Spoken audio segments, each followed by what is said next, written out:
ప్రకృతి ఎప్పుడైతే ఇదవుతుందో రివర్స్ తిరుగుతుందో పాపం ఇక్కడనే పండుతుంది.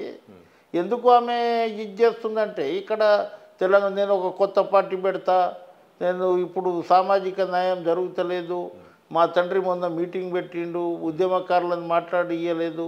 10 సంవత్సరాలు ఎప్పుడన్నా ఉద్యమకారులను మాట్లాడి ఇచ్చిండా? రావాలి, మైక్ పట్టుకోవాలి, అయినా మాట్లాడాలి, అంతే.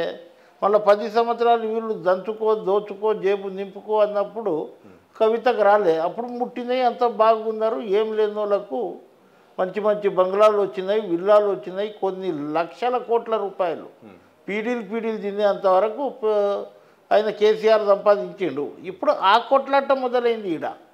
ఆడ కొట్లాట, నువ్వు పెద్దనా నేను పెద్దనా, నీ వాట ఎంత నా వాట ఎంత, నువ్వు ఆడపిల్లవు ఉన్నావు నీకు తక్కువ ఇస్తాము. ఈ విధంగా అది డబ్బుల కొట్లాటతోటి పవర్ కొట్లాటతోటి కాదు. అది బయటికి వచ్చిన తర్వాత పార్టీ లుక మొదలైపోయింది.